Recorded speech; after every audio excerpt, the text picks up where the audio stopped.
Torah, Holy Torah. All right, yesterday we learned about where evil comes from. And there's different types of evil.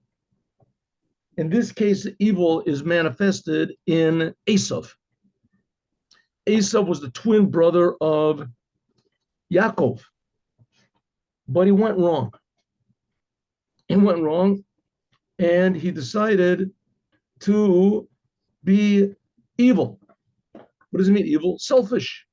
He decided to do everything just for his own self. And because of that, it brought him to ignore more and more his own conscience or his own upbringing or his own common sense to the point where he became the big enemy of Yaakov. But really wasn't the biggest enemy of Yaakov. We'll see later on that that Yaakov had a lot of enemies. He had a lot of enemies. And his sons had a lot of enemies. But generally in the Torah, one of the main themes that runs through the Torah are the enemies of Judaism and the enemies of Abraham. Abraham was called Abraham HaIvri. The whole world was against him. And Yitzchak was Avimelech and Paro. He also had Paro. Was against him, and that they says that the Palestine, they fought against him, they covered up the wells, and he redug the wells. And Yaakov, he's going to have a lot of troubles. He's going to have to fight with the angel of Esav and with Esav himself. He's going to have Lavan, and his sons are going to kill all the people of Shechem. You're going to see.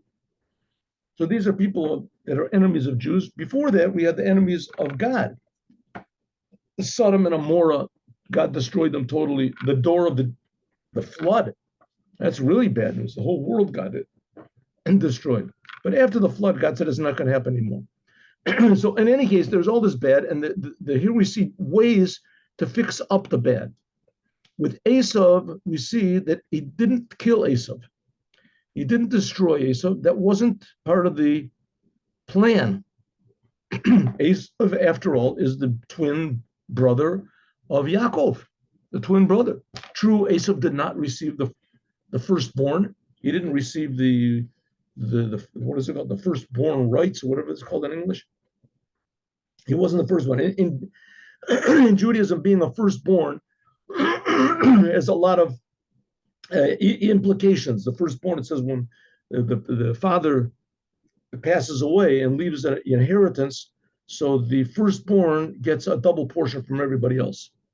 So if he has, like, somebody dies and has 5 sons, so you divide all of his properties into 6 parts, and all the other sons get 1 part, and he gets 2 parts. So he gets twice as much as everybody else. So everybody gets 1, the firstborn. And also here we see the firstborn because Jacob got the firstborn, so therefore he gets the rights.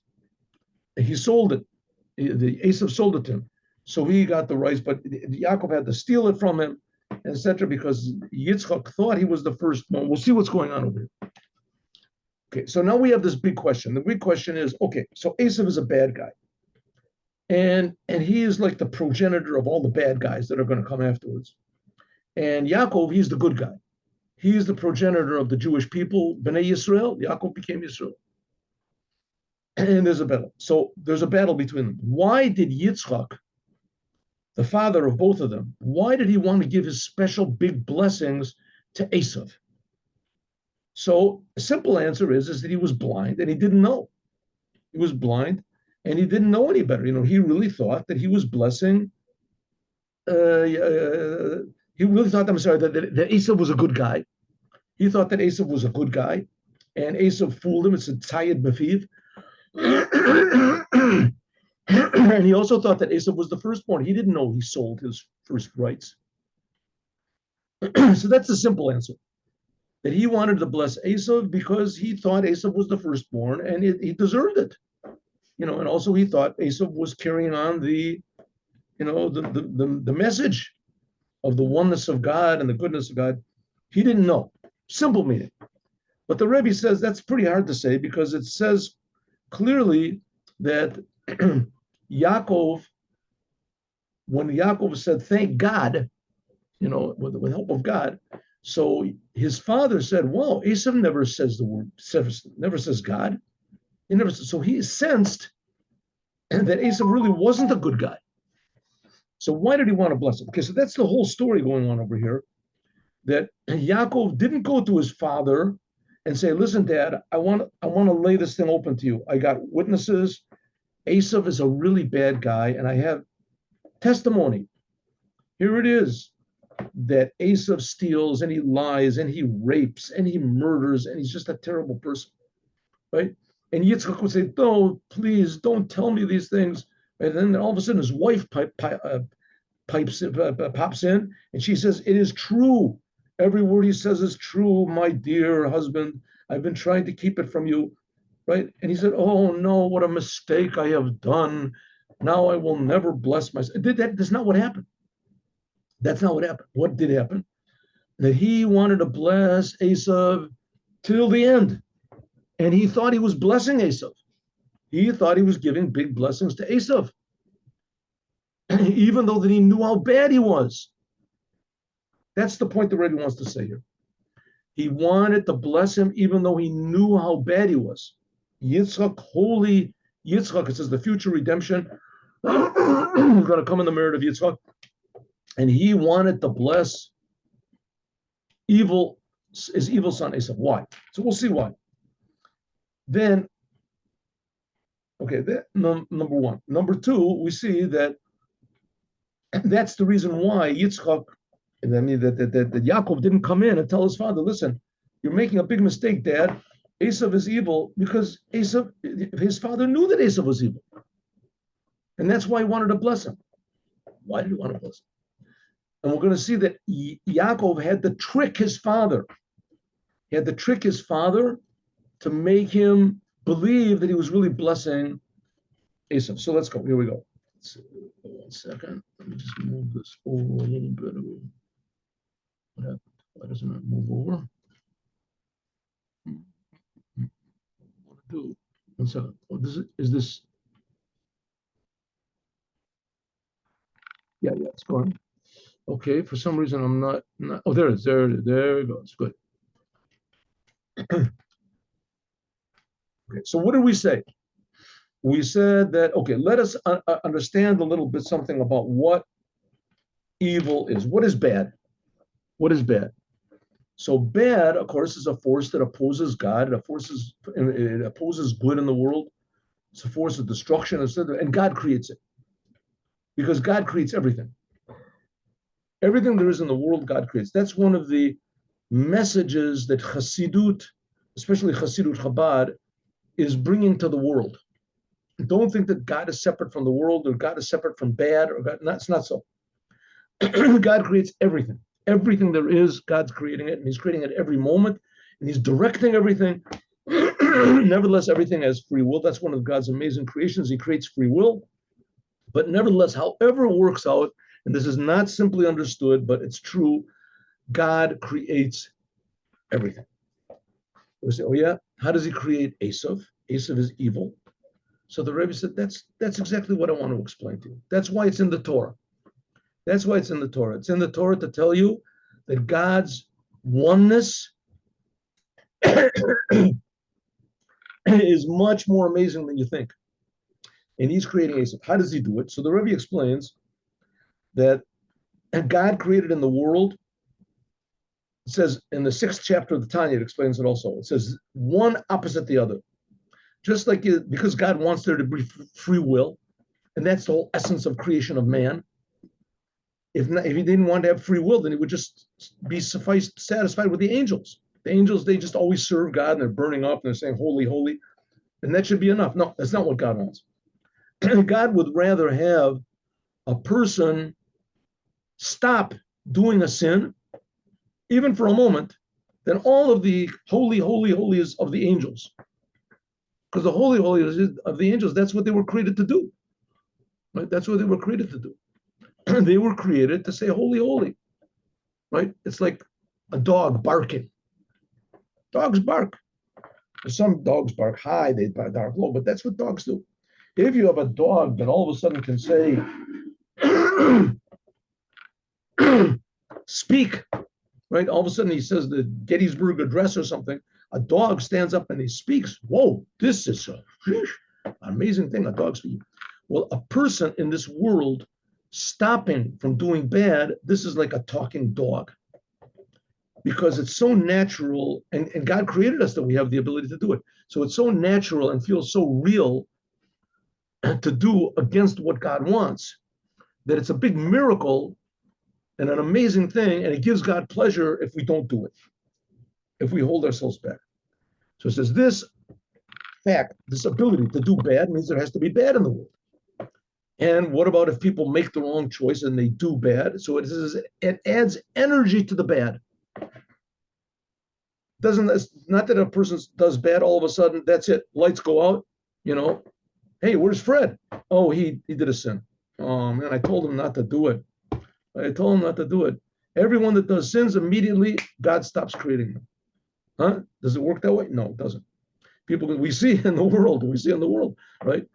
That people do evil, they do bad things, and God keeps creating them all the time, which seems to be a proof that either God doesn't exist and the world just runs, according to like a jungle, or that God agrees with bad. God agrees, maybe it's not bad, maybe it's good, right? That's all the whole church and all the is based on. We see how successful we are, so it must be God likes us. So how does really God create these things? So the Rebbe says like this, and bad is created in the exact image of good. There's one big difference, is that in bad, there has to be a plug. There has to be a connector. If something has to connect bad to good, because good is godliness. Good doesn't have to have a connection to God. Good is godliness. That's what it is. It's automatically connected, just revealing the truth that all there is God. God is not something this big, sits up in the sky or something and looks down and says, oh, that's good, that's bad. But there is that aspect of God also. God does react, which we're going to see in a minute.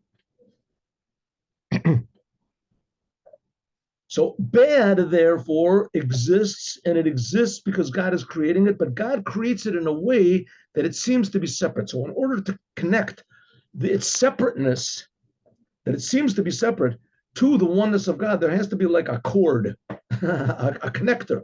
And that's what's called the 11th aspect. The 11th, it's symbolized in the incense, called the 11th ingredient of the incense. There were 11 ingredients in the incense. The 11th ingredient in the incense was called lavona.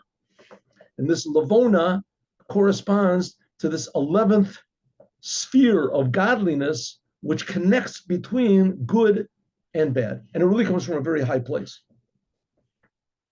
But so on one hand, this enlivens the bad, but on the other hand, it's an escape hatch that the bad, through this godliness, can escape to goodliness. To godliness, goodliness.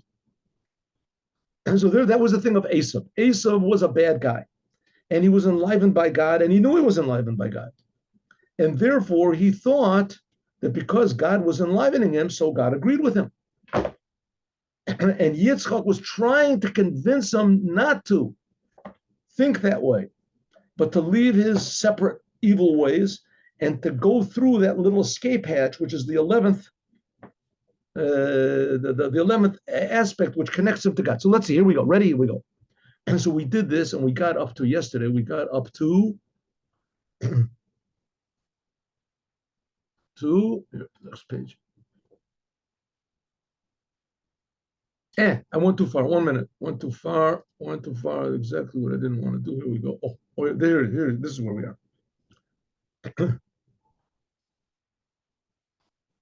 All right, back.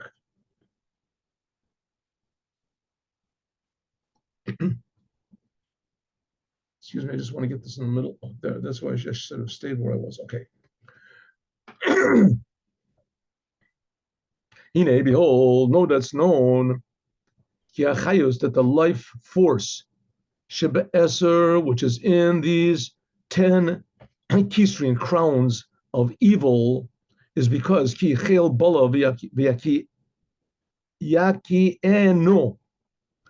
that it swallows up life force and it vomits it. Ve'et asher shalat adam ba'adam. What does it mean? That a person, let's say a good meal, right? You eat a good meal, and it's good, you can use it for good. What if you eat up a good meal? They used to do this, I understand, in Rome. They used to have these big bacchanals or whatever it is, and people would eat stuffed pheasants or stuffed whatever they had, stuffed alligators, whatever they used to eat. And then they wanted to eat more because the food was like really tasty. And they basically finished the food because they ate it. So they would go into a room and they would vomit. So in other words, they took all this good food and they transformed it to vomit, to bad. It says that's the whole secret of bad. How bad exists? It says that man, it says Adam Bilial, the bad man, there's the 10 sfirot of separateness, can sometimes rule over the 10 sfirot of holiness, right? Isaiah and those others, they saw God. It says a man sitting on a throne. What does it mean, a man sitting on the throne? They saw the 10 sfirot of God, how they are in the world of Atzilut, the manifestation of God. That's the side of good, godliness, but God also creates bad. So sometimes this bad can overcome, which we see too clearly. You don't have to have too many examples. You have to have examples of good. You don't have to have examples of bad. But if there is no good, so there's nothing that's bad. Everything goes. And that's what it means, everything goes, that bad, evil is ruling over the world. Because of the Nitzutza Shenaflo, this is because of the sparks of holiness that fell into them betchilat, in the beginning of the creation of the world, in the breaking of the vessels. Like it says, V'yimlach v'yamos. We've talked about this before, so I want to just talk about it in a very short way. There's a whole process by which God, when he created the world, he created the potential for bad. He created this feeling that God is separate from the world, or that God is not separate from the world, that there is no God. All there is just the world. How did God do this? In the beginning of the creation, when he created, there was a process which was called breaking of the vessels. And the breaking of the vessels was a process which was before, let's say, before God even spoke. And he said, let there be light. Let there be light. That's already the beginning of creation, coming from Atzilut into the lower worlds with the angels. But before that, it says that the world, the water was tohu vavohu. Tohu vavohu is just called confusion. What does it mean, confusion? There were 10 aspects of God, but they weren't in an organized way. They were just pure, like a painter's palette that has the pure colors on it, and nothing good comes out of it. So what do? You have to break up the purity. That's what God did. He broke up the purity of these 10 sfirot, these 10 aspects of his, and the godly energy which was in these vessels, so to speak, came tumbling down. That became down. That really started down and up.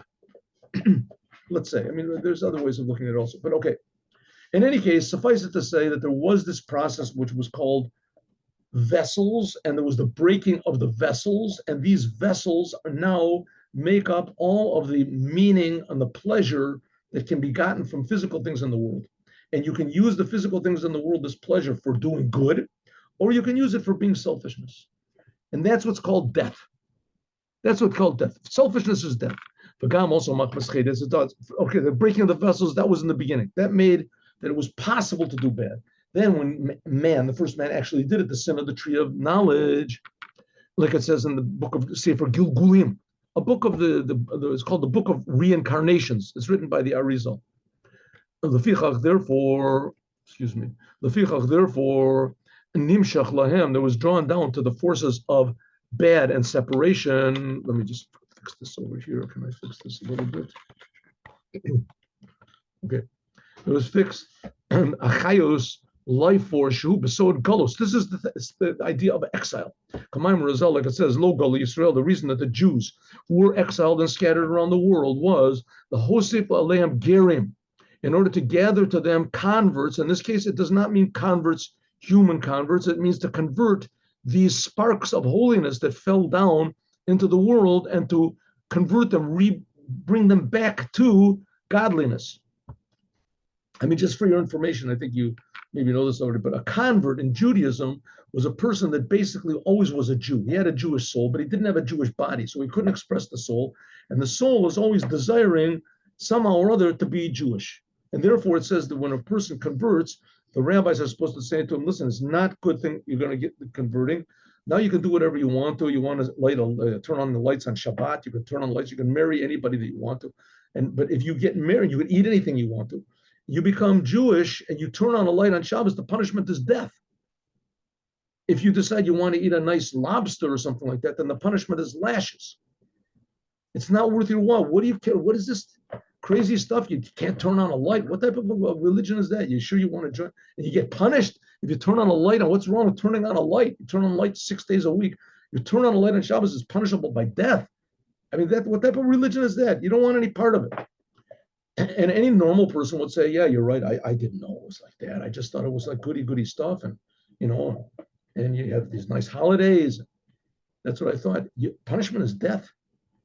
I don't see anybody getting killed. There's no death penalty anymore. And even when there was, it was almost never enforced. But it just shows you that God is very, very displeased. And if you remain a non-Jew and you turn the lights on Shabbat in order, let's say, to make everybody happy, then God is pleased. So come on. So it says, therefore, that it was a person that he says that I don't care, I'm willing to suffer, I'm not even worthy of being part of this. Whatever you tell me to do, I'll do. I just want to do what God says. I don't care about myself. Oh, that's a Jew. It means that he's got a Jewish soul. So it says, really, the fact is that everything in the world, when God created the world is good, but it's just covered over. So we have to bring that good out. That's called just the same thing as like converting. You bring out the good, which is it. Became also in Esav. In Esav, there were these sparks. Like it says, like for instance, Rebbe Meir, and Onkelos, and Shmai and Avotalion, and Ovadia, prophet Ovadia, right? These people, either they were converts or they were children of converts. It says Shmai and Avotalion, they were converts themselves. Rebbe Meir, he was children of converts. Umehem, and from them there was Umehem Oyat Sayed Bechiv. From them, from the little bit of good he had, he was able to lie and cheat. Yitzchak, and Yitzchak wanted the Hotzi Mimenu Ba'atzmo. He wanted that he could take out this good from the bad and separate it clearly. And Esav would say, wow, what have I been doing?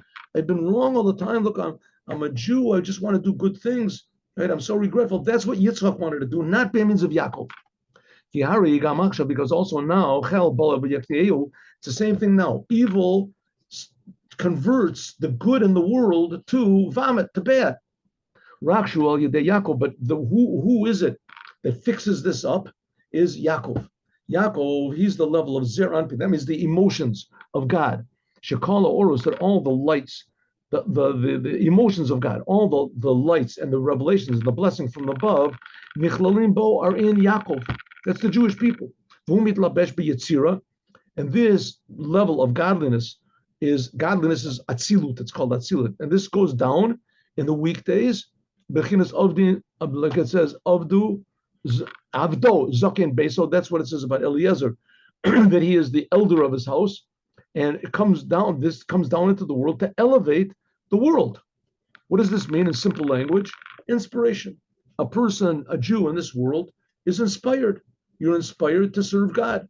You have a chance, right? You're on an airplane or something and you're really hungry and they serve you chicken and they say, here it is, a special Jewish meal. You say, one second, who gives the certification of kashrut? It says, oh, this is not pork, this is chicken. It says, yeah, but I want to know, is the chicken kosher, is it not kosher? But you said, sir, that you were very hungry and that you hadn't eaten in 2 days, and this is the kosher meal. I just want to see the stamp. Who is it? I see, Rabbi McGregor is the kosher person that is kosher. He's from the Reformed community in whatever it is in Sudan. Who knows? I can't eat this. Why not? It's kosher food. What's wrong? It says, listen, there's something inside of me that says that you have to do exactly what God wants. And this stamp is for a person that says, you don't have to do exactly what God wants. It's just, just generally, where does this inspiration, this feeling inside of me come from? So, okay, Sigmund Freud and those people will probably say, it comes from your upbringing and from your superego into this. But Judaism says that it's not so. Maybe what Freud says comes from his superego and his Oedipus complex or something. But Judaism says there's things that are genuine. There are such things that are genuine. And a genuine desire to serve God all the time, this is an inheritance to us from Jacob, Yaakov. That Yaakov was the emotions. He represented the emotions of God and how they come down into this world. So he says the emotions of God, that's how it is in the world of Yetzirah. That's the emotions of God. And Yaakov made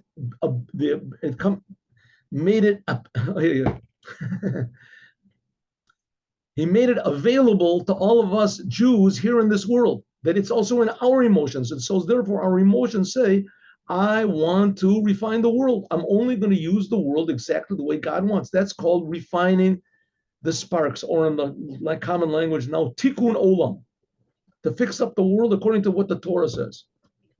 Yaakov wanted to do it. He knew it had to be a long process, and you do it little by little. But Yitzchak, he wanted that it should be lo ayadei zeranpin. He didn't want it to be in this through the emotions, and you'll have to face all these difficulties and choices. Rakshiyeh's galus oras. Yitzchak wanted to reveal lights from above into Esav himself. This is extra light. Kihari mavore levarera tov. In order to take the bad, the good from the bad, you have to have a tremendous light and inspiration of godliness. Kadei like she al yudei, by means of this, will all the sparks will be raised up. Maybe I can give you an example of this, and it's happening right now, is the 6-Day War. When there was a 6-Day War, that was sort of like what Yitzchak wanted to do with Esav. It was a big blast from godliness. It came down, and everyone, the whole world, saw that the victory was totally incomprehensible. No one in the world helped us. Everyone was against us. All of the Arab nations were armed to the teeth with the most modern warfare, and they were trained, and they were inspired, and they were motivated, and they were certain of victory. And all of a sudden, it all turned around, and no one understood what happened. And everyone was saying, God did it. It's God. The Jewish people are God's chosen people. The land of Israel belongs to the Jews because God gave it to them, and God is real, and God chose, and God cares. And there were a lot of people. They went down, non-religious people, anti-religious people. They went down to the wall and they put on tefillin for the first time, not because they wanted to be religious. They wanted to be Jewish. They just wanted to do what God says. They're not thinking about reward or punishment or even themselves. All they wanted to do is just, I want to do what's right. Drive on the right side of the road. They just wanted to. Everyone wanted to do it. That was like Yitzchak. It was a big blessing. But we see that Yitzchak, that's what Yitzchak wanted to do. And we see that Yaakov was right. Because what happened after the 6-Day War is the government of Israel immediately said, no miracles, no God, no chosen people. No, we are like everyone else. We are Esav. We are just part of the world. And this, they weren't vessels for the revelation. It was too much. And then they wanted to show how worldly we are and how normal we are, and we're going to give back lands. No normal person would have given back lands. So it shows that as much as they tried to prove that they were like everybody else, they proved that they were not like everybody else. And in a way, they were more stupid than anybody else. No one would do such a ridiculous thing. They gave back all these lands. They gave back the temple. They gave back Jerusalem. They gave it away.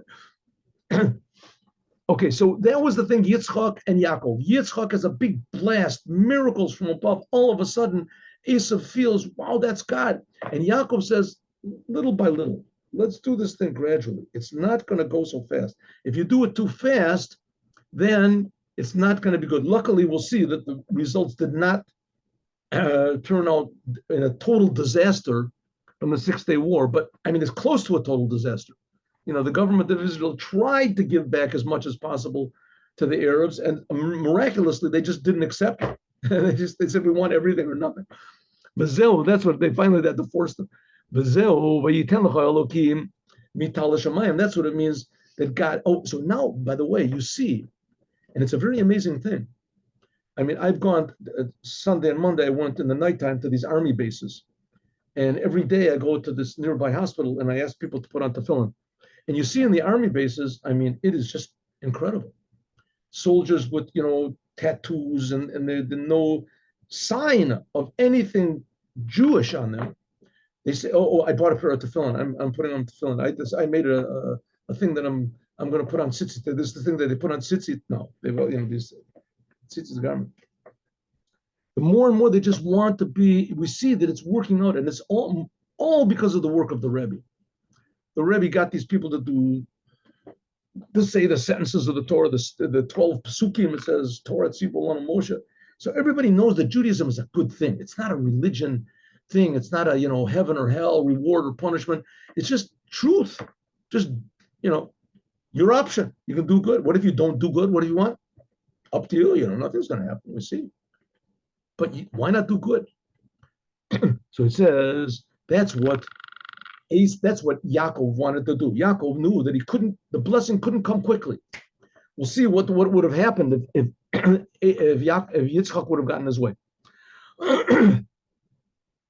He wanted to gather the sparks. That's what it was that Yitzchak gave his blessings to Yaakov. Now, Yitzchak didn't know it was Yaakov. Yitzchak thought that he was blessing Esav. What blessings did he give him? Powerful blessings with no limit. V'yiten l'cha, God will give to you from the dew of heaven.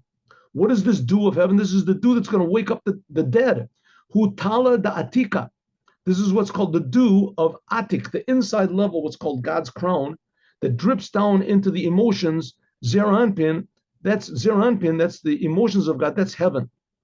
So he wanted to drip down to Esav, even a higher level, the source of where Yaakov was at.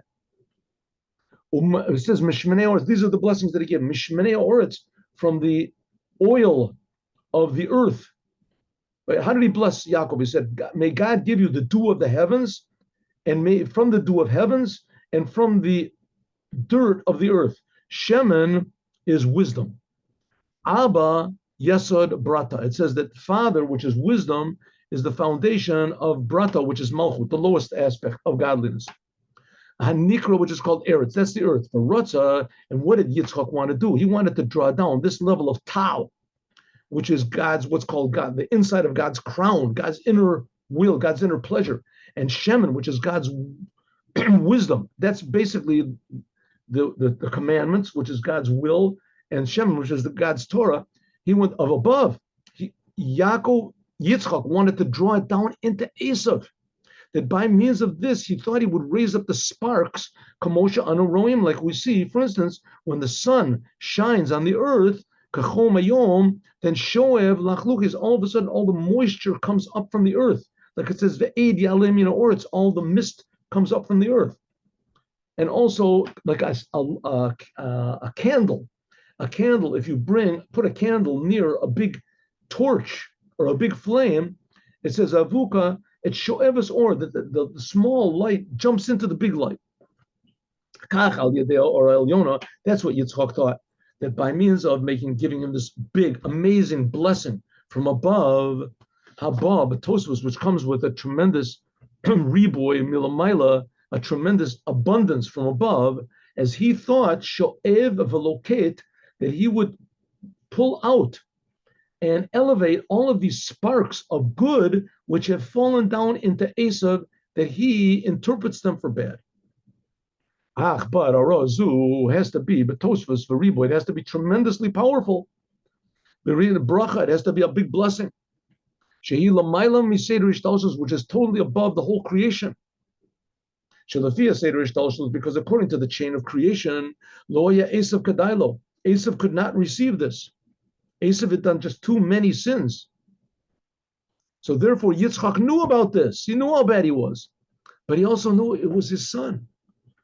He knew that he had contained inside of him good. He was just totally misusing and diverting this good to bad. So he wanted to pull out the good. That's what it said. I will bless you in front of God. When Yitzchak sent out Esav to bring him food, he said, go out and hunt food, bring me food, I'll make a meal, I'll feel good, and I'll bless you before God. That's what he said. What does it mean before God? Lifnei Hashem davka, higher than God. Haratzon shahaya leYitzchak, The desire, Yitzchak wanted to draw down to Esav himself, Shalom al Yaakov. He wanted to connect his son Esav directly to God, not by means of Yaakov, not by means of any long processes. Because Yitzchak saw Esav from above. That was this 11th ingredient in the incense that we talked about. This is the surrounding level.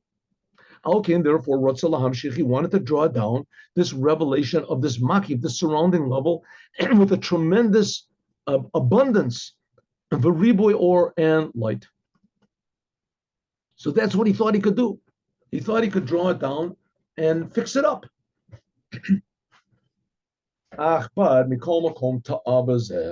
Nevertheless, he made a mistake.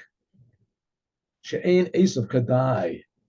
Esav is not worthwhile.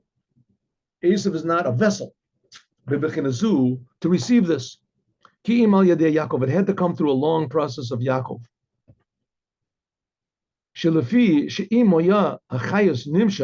Because if the life would have drawn down to Esav too much, he would swallow it up like it was before. He would be the same person, but he would be more powerful. It wouldn't be remaining of Esav anything.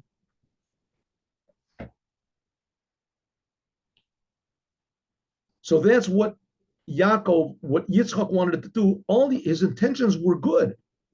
His intentions were to fix up his son the way it was supposed to be. But he didn't see that it was a long process.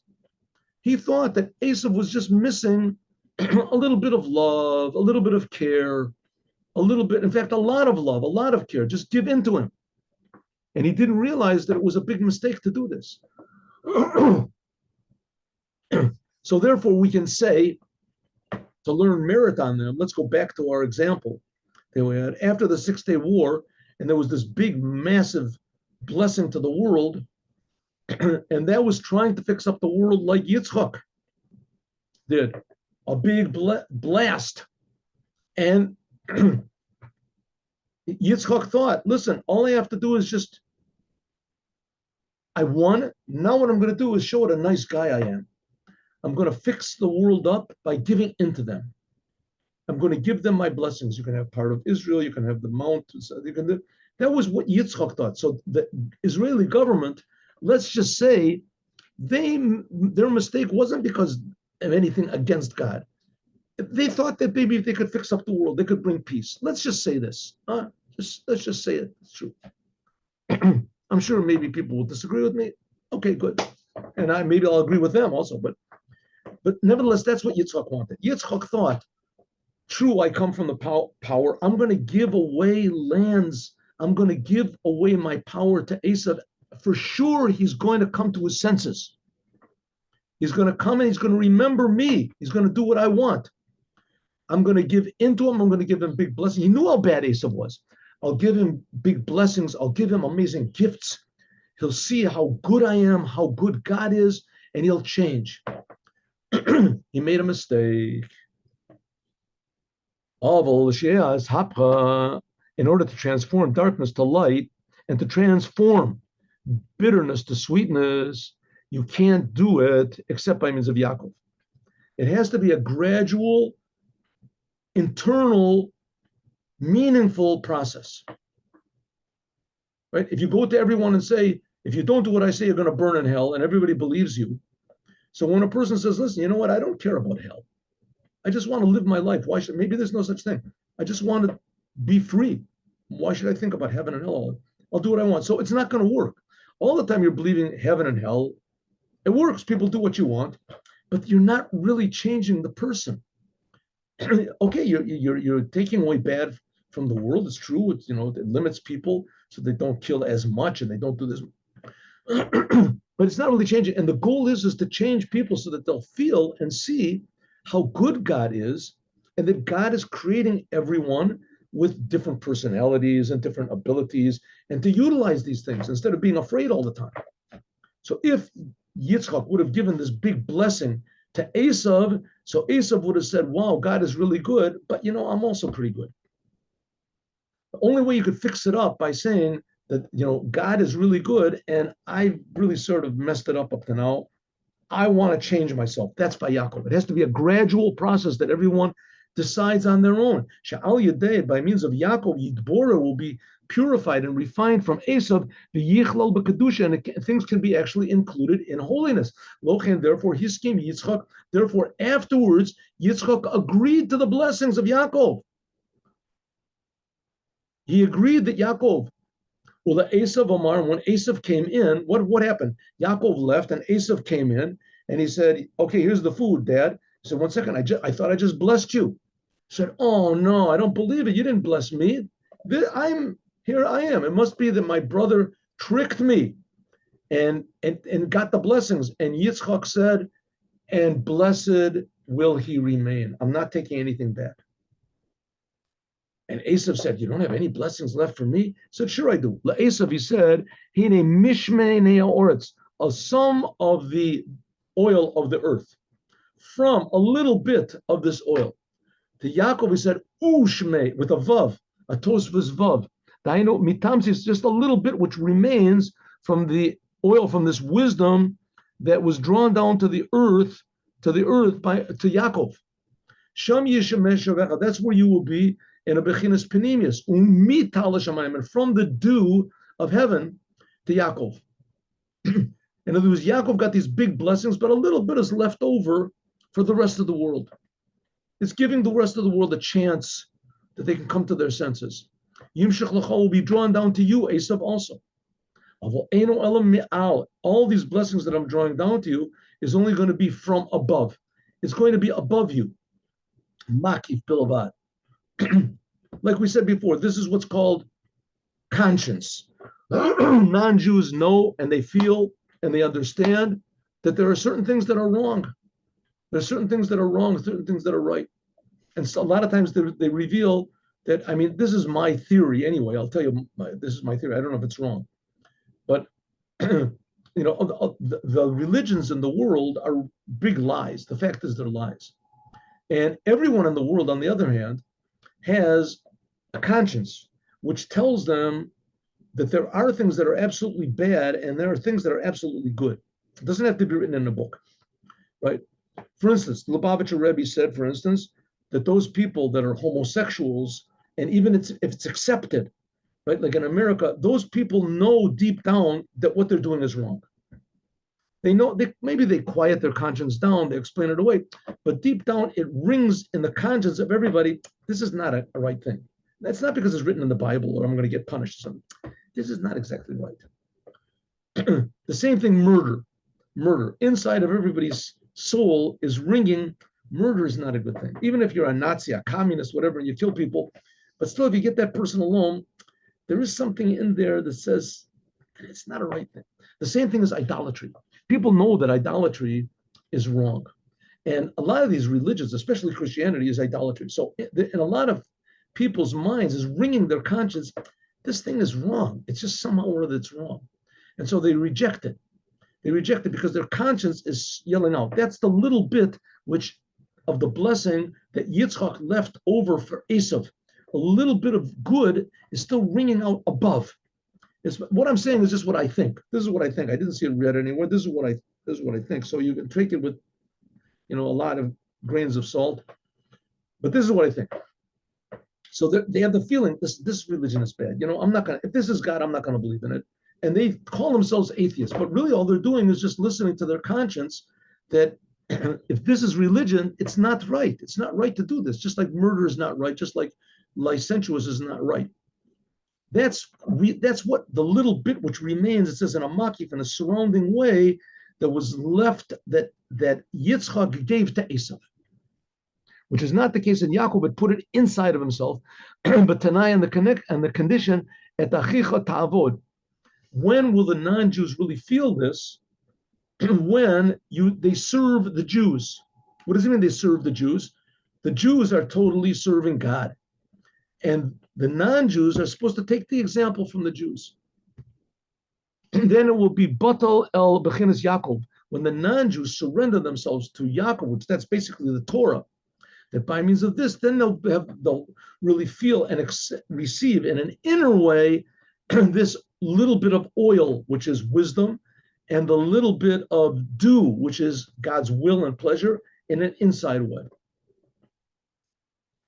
Now, tomorrow, though, we'll explain what the title of this essay that we're learning, that when Yaakov came in to his father, he said, I see that the smell of my son is like the smell of a field that God blesses.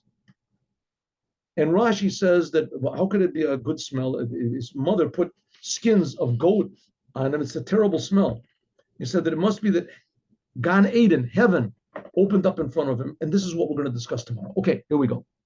Back to this. Yeah, stop the share. Stop the recording.